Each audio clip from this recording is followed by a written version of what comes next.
যে লাইলাতুল কদরটা যেহেতু শেষ দশকের মধ্যে আছে, শেষ দশকের বেজরের মধ্যে আছে বা দশকের মধ্যে আছে, এই জন্য লাইলাতুল কদরটাকে আমরা তালাশ করব।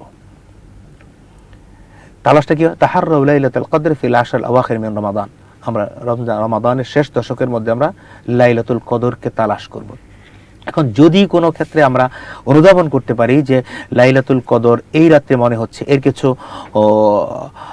কিছু নমুনা আলামতের কথা বলা হয়ে থাকে। রাতটা একটু সাধারণত একটু ঠান্ডা, বাতাসটা একটু আসবে, মেঘনা মেঘনা থাকবে আকাশ, এই ধরনের কিছু হাদিসের মধ্যে কিছু বর্ণনা আছে।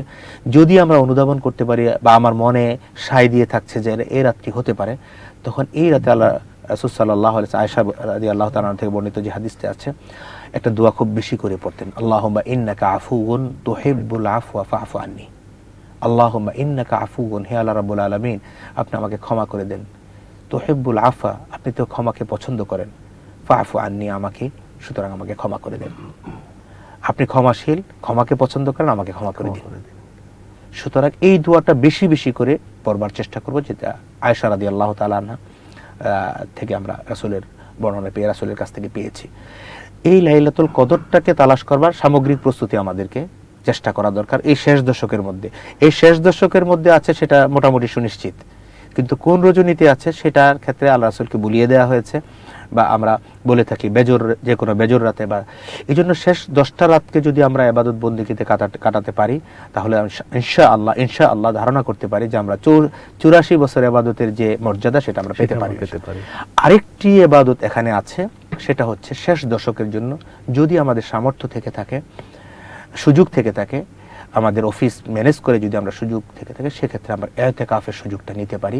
রাসূল সাল্লাল্লাহু আলাইহি ওয়াসাল্লাম মৃত্যুর আগ পর্যন্ত কখনোই রমাদান মাসের শেষ দশকে ইতিকাফকে বাদ দেন নাই।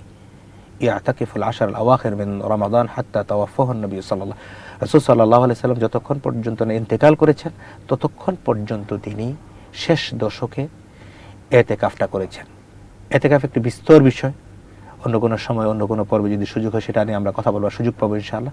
মসজিদে নিজেকে আবদ্ধ করা, যদি আমরা মহিলা হয়ে থাকি সেটা নামাজের স্থানে একটি জায়গা আবদ্ধ করে রাখা, দুনিয়া কাজ থেকে নিজেকে একেবারে বিচ্ছিন্ন করে একমাত্র আল্লাহর উদ্দেশ্যে নিজেকে সাপোর্ট করে আল্লাহর সাথে সম্পর্ক তৈরি করা। মহিলাদের জন্য তো মসজিদে ইতিকাফের প্রয়োজন নেই না, মহিলাদের জন্য মসজিদে ইতিকাফের, তবে যদি মসজিদে জায়গা থাকে, মহিলাদের বাংলাদেশের প্রেক্ষাপটে মহিলাদের জন্য আলাদা মসজিদের ব্যবস্থাপনা সেভাবে সুযোগটা হয়ে ওঠে না।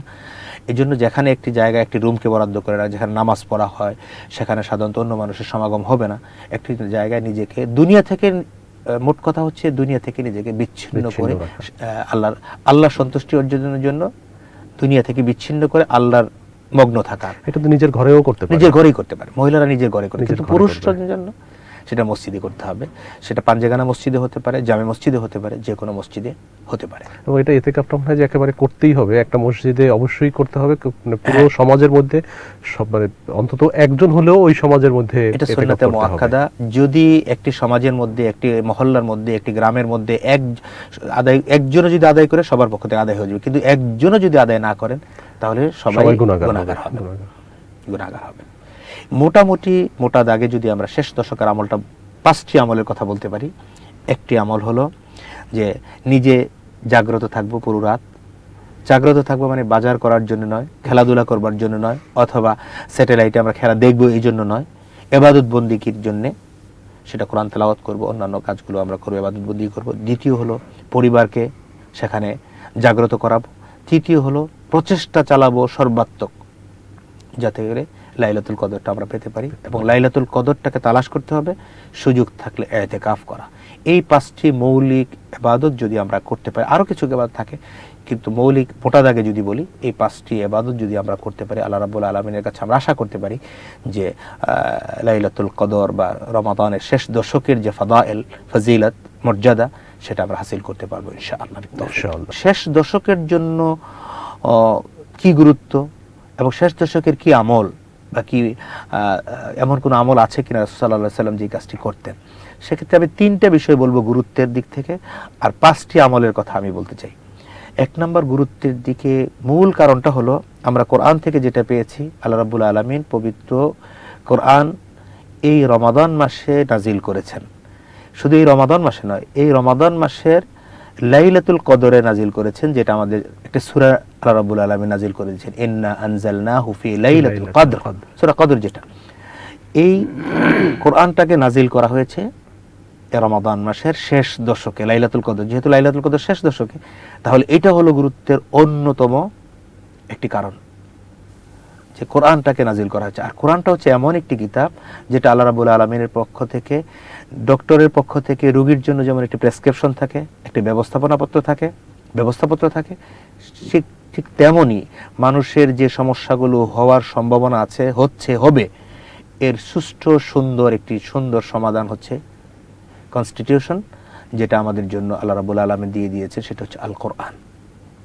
এই কোরআনটাকে এই শেষ দশকের মধ্যে নাজিল করা হয়েছে। সুতরাং এই কোরআনের কারণেই রমাদানের গুরুত্বটা এসছে বা শেষ দশকের গুরুত্বটা এসছে।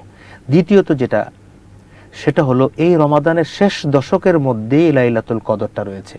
যে লাইলাতুল কদরের কথা বলা হয়েছে, ওমা আদরাকা মা লাইলাতুল কদর, তোমরা কি জানো লাইলাতুল কদরটা কি? লাইলাতুল কদরি খায়রুম মিন আলফি শাহর, একটি রাত্রিতে ইবাদত বন্দিগি করলে আল্লাহ রাব্বুল আলামিন 84 বছর বা তার থেকেও বেশি ইবাদত বন্দিগি করলে যতটুকু সওয়াব, এর থেকে বেশি সওয়াব আল্লাহ রাব্বুল আলামিন দিতে পারছেন হাজারো মাস থেকে। খায়রুম মিন আলফি শাহর মানে হাজারো মাস যদি আমরা হিসাব করি, তাহলে 84 বছর বা 83 বছর সামথিং একটা সময় হওয়ার কথা। তাহলে 84 বছর ইবাদত বন্দিগি করলে যতটুকু সওয়াব আল্লাহ রাব্বুল আলামিন এক রজনীর সেই সওয়াবটা দিয়ে দিতে পারেন, যদি আমরা সেভাবে আল্লাহর কাছ থেকে চেয়ে নিতে পারি, আদায় করে নিতে পারি। তাহলে এটা হলো দ্বিতীয় কারণ। তৃতীয় কারণটা যেটা আমি বলবো, কানা নবী সাল্লাল্লাহু আলাইহি ওয়াসাল্লাম ইয়াজতাহিদু ফিহি মা লা ইয়াজতাহিদু ফি গায়রি, এই শেষ দশকের মধ্যে রাসূল সাল্লাল্লাহু আলাইহি ওয়াসাল্লাম এমন প্রচেষ্টা করতেন, এমন কষ্ট করতেন, এমন পরিশ্রম করতেন, যেটা অন্য সময় তিনি করতেন না। তার মানে এটা রাসূল সাল্লাল্লাহু আলাইহি ওয়াসাল্লাম যেহেতু করতেন, সেটা আমাদের কাছেও এটা বেশ গুরুত্বের দাবি রাখে।